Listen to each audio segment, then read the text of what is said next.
बिस्मिल्लाहिर्रहमानिर्रहीम। अस्सलामु अलैकुम वरहमतुल्लाहि वबरकातुह। तौबा से रोकने के लिए आम तौर पर शैतान इंसान को ये पट्टी पढ़ाता है कि तुमने इतने गुनाह किए हैं कि तुम्हारी बख्शिश नहीं हो सकती, या तुम गुनाह तो छोड़ नहीं सकते, इसलिए तौबा से कोई फायदा नहीं। एक बात का जवाब तो हमें एक हदीस कुदसी से मिल जाता है। हदीस कुदसी वो होता है जो डायरेक्ट अल्लाह की तरफ से हो। अल्लाह ताला ने फरमाया कि जिसका मफहूम अर्ज कर रहा हूँ, एक मर्द एक औरत इतने गुनाह करे कि ज़मीन से लेकर आसमान की छत को लगा दे, बशर्ते कि उसने मेरे साथ शिरक न किया हो, और फिर सिर्फ एक दफ़ा आधी ज़ुबान से कह दे कि है अल्लाह मुझे मुआफ़ कर दे, तो मैं सारे ही मुआफ़ कर देता हूँ।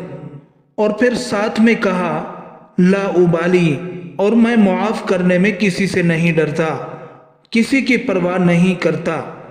और हमारे नबी हज़रत मोहम्मद सल्लल्लाहु अलैहि वसल्लम ने फरमाया, जिसका मफहूम है अल्लाह पाक ने जब अपनी मखलूक को पैदा किया तो अर्श पर अल्लाह तबारक व तआला के पास एक किताब है जिसमें अल्लाह ने उस वक़्त लिख दिया मेरी रहमत मेरे गज़ब पर हावी है।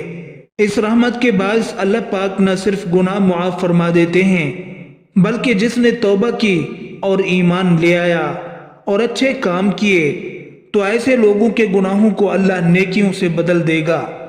इस आयत से तौबा की ये शर्त भी मालूम होती है कि तौबा के बाद फिर गुनाहों से बाज आ जाए, नेक आमाल करे और माजी के गुनाहों को भूल जाए, क्योंकि हुजूर सल्लल्लाहु अलैहि वसल्लम ने इरशाद फरमाया, जिसने गुनाह के बाद तौबा कर ली वो गोया बेगुनाह हो गया।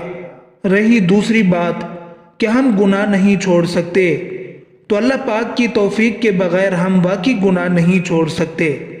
लेकिन हमारे करने के दो काम हैं, एक तो पक्का इरादा करना और दूसरा खुलूस नीयत से अल्लाह के रास्ते में कोशिश करना, और इसी के हम मुकल्लफ हैं। अल्लाह ताला ने फरमाया, जो लोग हमारे रास्ते में कोशिश करते हैं तो हम उनके हाथ पकड़कर अपने रास्ते पर ले जाते हैं। हज़रत यूसुफ अलैहिस्सलाम गुनाह से बचने के लिए दरवाजे की तरफ भागे, ये जानने के बावजूद भी कि दरवाजे पर ताले पड़े हुए हैं, ताकि अल्लाह मियाँ से कह सकें कि या अल्लाह दरवाजे तक भागना मेरा काम था और आगे दरवाजे खोलना आपका काम। जब अल्लाह ताला ने देखा कि मेरे बंदे ने अपने हिस्से का काम कर लिया तो दरवाज़ों के ताले टूट गए और दरवाजे खुल गए। अगरचे आज गुनाहों से, फहाशी से, बेदीनी से बचने का कोई रास्ता नज़र नहीं आ रहा, लेकिन फिर भी भाग कर तो दिखाओ। फिर अल्लाह मियाँ से कहो कि या अल्लाह अब बचाना आपका काम है, तो इंशाअल्लाह हमारे लिए भी दरवाजे खुल जाएंगे। अल्लाह तबारक व तआला आखिरत में हमसे पूछेंगे कि क्या हमने तुमको इतनी उम्र नहीं दी थी जिसमें अगर कोई नसीहत हासिल करना चाहता तो नसीहत हासिल कर लेता, और तुम्हारे पास डराने वाला भी आ गया था। हमने अल्लाह और रसूल सल्लल्लाहु अलैहि वसल्लम को भुला दिया है। हम सब मिलकर अल्लाह के सामने गिड़गिड़ाएं, अपने अल्लाह को राज़ी कर लें। हमें छोटे बच्चों से सबक लेना चाहिए, जिन्हें अगर कोई तकलीफ पहुंच जाए वो रोना शुरू कर देते हैं, क्योंकि जानते हैं कि इसी से हमारा काम बनेगा। हमारे पास भी इसके अलावा और कोई रास्ता नहीं कि अपने रब के सामने रोएं, गिड़गिड़ाएं और तौबा करें कि वो हमें संभाल ले। सिर्फ अल्लाह को काल मिलाने की देर है। वो तो पहले ही कह रहा है, ऐ मेरे बंदो जिन्होंने अपनी जानों पर ज्यादती की है, खुदा की रहमत से ना उम्मीद न होना। खुदा तो सब गुनाहों को बख्श देता है, वो तो बख्शने वाला मेहरबान है। जरा अंदाज तो देखें किस मोहब्बत से एक मालिक अपने नाफरमान बंदों से मुखातब है। अगर हम अब भी ऐसे रब को बुला दें तो हमसे बड़ा एहसान फरामोश और कौन होगा। जब कोई बंदा तौबा करता है तो आसमानों पर इस खुशी में अल्लाह पाक चरागां करते हैं, तो फरिश्ते पूछते हैं कि ये चरागां कैसा है, तो जवाब मिलता है, आज एक बंदे ने अपने अल्लाह से सुलह कर ली है।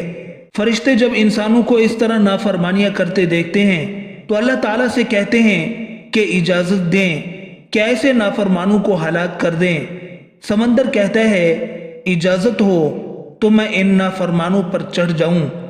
तो अल्लाह पाक फरमाते हैं कि तुम मेरे और मेरे बंदे के दरमियान दखल न दो, मैं अपने बंदे की तौबा का इंतज़ार करता हूँ। गुनाह का एहसास और फिर अपने गुनाहों पर रोना अल्लाह को बहुत पसंद है। अल्लाह की आज़मत और जलालत शान की जो बारगाह है वहाँ आंसू नहीं है, इसलिए वो हमारे आंसुओं की बहुत कदर करते हैं, क्योंकि आंसू तो गुनाहगार बंदों के निकलते हैं। फरिश्ते रोना नहीं जानते क्योंकि उनके पास नेदामत नहीं है, उनको कुर्ब इबादत हासिल है, कुर्ब निदामत हासिल नहीं। कुर्ब निदामत तो हम गुनाहगारों को हासिल है। तो गुनाह और कसूर तो इंसान की सिफत है, क्या इसकी वजह से अल्लाह का दरबार छोड़ दिया जाए? और अल्लाह का दरबार छोड़कर जाए पनाह भी कहाँ है जिसका सहारा लिया जाए। इसलिए तमाम गुनाहगार अल्लाह से तौबा करें और निदामत के आंसू बहाकर अल्लाह से मुआफ़ी मांगें। वो यकीनन मुआफ़ करेगा और ख़ताओं को बख्श देगा। हदीस में आता है जिसका मफ़हूम है कि जब तौबा करने वाले जन्नत में पहुंच जाएंगे तो अल्लाह पाक से पूछेंगे कि या अल्लाह, दुनिया में सुनते थे कि एक पुल सिरात भी है जिससे गुजर कर जन्नत में आना था, हम तो वहां से गुजरे ही नहीं। तो अल्लाह पाक जवाब देगा, तुम लोग वहां से गुजर आए हो, तुम लोगों को पता ही नहीं चला। दुनिया में जो तुम लोगों ने मेरे खौफ से आंसू बहाए थे, जब तुम पुल सिरात से गुजर रहे थे, तुम्हारे उन आंसुओं ने जहन्नम की आग को बुझा दिया था। खुदारा गौर करें कि आज हम बेहिसी के किस मकाम तक पहुंच चुके हैं। कुत्ते को भी जिस दर से एक वक्त की रोटी मिल जाए तो वो उस दर का वफादार बनकर रहता है, लेकिन हमने अपने मालिक से कितनी वफा की जो हमें खिला रहा है, पिला रहा है, सुला रहा है, अनगिनत नेमतें अता कर रखी हैं। अभी भी वक़्त है कि हम सच्चे दिल से तौबा करें और आइंदा के लिए गुनाहों से बाज आ जाएं। और जब तौबा टूटे फिर कर लेनी चाहिए, जब टूटे फिर कर लेनी चाहिए। हमारे नबी हजरत मोहम्मद सल्लल्लाहु अलैहि वसल्लम ने फरमाया, जो बंदा तौबा करने वाला था, अल्लाह की बारगाह में आने वाला था, बार बार गुनाह करता था और बार बार तौबा करता था, एहसास रहता था लेकिन फिर भी गलतियां हो जाती थीं, क़यामत के दिन अल्लाह पाक उस पर अपने फजल की चादर डालेगा और अल्लाह पाक उससे पूछेगा, ये गुनाह किया था, ये गुनाह किया था। और नबी पाक सल्लल्लाहु अलैहि वसल्लम फरमाते हैं, अभी उसने बड़े भी गुनाह किए थे लेकिन रब छोटे छोटे गुनाह पूछ रहा है, ये गलती की थी, ये गुनाह किया था, अब आइंदा डर रहा है कि पता नहीं सज़ा क्या मिलेगी, क्योंकि दुनिया में भी डरता रहा है और यहाँ भी डर रहा है। अल्लाह पूछ रहा है, ये गुनाह क्या था, ये गुनाह किया था, और मान रहा है, अल्लाह मुझसे गलती हुई थी, अल्लाह मैं भूल गया था। इतने में अल्लाह पाक फरमाएगा, तुम्हें पता है मैं तेरे साथ क्या करने वाला हूँ। टांगें कांपने लगी कि या अल्लाह, पता नहीं। अल्लाह पाक मुस्करा पड़ेंगे और कहेंगे, मैं तेरे उन गुनाहों के बदले तुम्हें नेकियां देने लगा हूँ। अल्लाह पाक मुस्कराएंगे और कहेंगे, तुम्हें पता है तुम्हारे ऊपर मैंने अपनी चादर क्यों डाली है? अल्लाह पाक फरमाएगा, क्यों? क्योंकि तू मुझसे डरता था, कोशिश करता था पर कमियां रह जाती थीं। आज मैं तुझे अपनी रहमत की चादर के अंदर छुपा कर जन्नत में दाखिल करता हूँ।